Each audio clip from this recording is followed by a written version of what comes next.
Hello friends, this is Jone. Welcome to Telugu newtech. ఈరోజు మన question అంటే మనం వాట్సాప్లో చాలా ఫొటోస్ అనేవి పంపుతుంటాం అనమాట.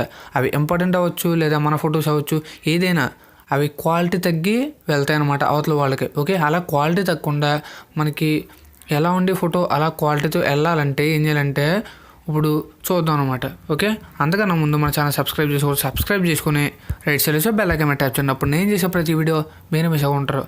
ఇప్పుడు వాట్సాప్ అనేది ఓపెన్ చేశాక ఎవరికైనా ఫోటో అనేది పంపాలంటే నార్మల్గా మనం పంపేస్తాం అనమాట. ఇప్పుడు అలా కాకుండా ఎలా పంపాలో ఇప్పుడు చూపిస్తే చూడండి. ఓకే, ఇక్కడ దీని మీద క్లిక్ చేసి ఇక్కడ గ్యాలరీలోకి వెళ్తాం అనమాట. నార్మల్గా ఏదైనా ఫోటో అనేది పంపాలంటే ఇలా పంపుతాం కదా. ఇలా పంపితే మనకి ఏంటంటే క్వాలిటీ అనేది కంప్రెస్ అవుతుంది అనమాట. ఇలా కాకుండా మీరు ఏం చేస్తారంటే ఇక్కడ దీని మీద క్లిక్ చేశాక డాక్యుమెంట్స్లోకి వెళ్ళండి. డాక్యుమెంట్స్లోకి వెళ్ళాక ఇక్కడ బ్రౌజ్ అదర్ డాక్యుమెంట్స్ అన్న కదా, దాని మీద క్లిక్ చేయండి. ఇక్కడ ఏం చేస్తారంటే మీరు పంపాలనుకున్న ఫోటో అనేది ఇక్కడ సెలెక్ట్ చేయండి. సెలెక్ట్ చేసి ఇక్కడ సెండ్ మీద క్లిక్ చేయండి.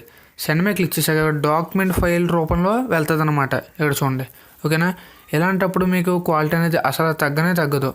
ఓకే, ఎలా ఉండే క్వాలిటీ అలాగే మీకు ఇంపార్టెంట్ ఫొటోస్ అనేవి ఎలా పంపుకోండి. నార్మల్గా పంపుకోవచ్చు అనమాట. ఓకే, అంటే గుడ్ మార్నింగ్ చెప్పాలంటే ఇలా డాక్యుమెంట్ రూపంలో పంపితే బాగోదు కదా, నార్మల్గా పంపండి. ఓకే ఫ్రెండ్స్, అలాగే మీకు ఈ వీడియో నచ్చినట్టయితే ప్రతి ఒక్కరు లైక్ చేయండి.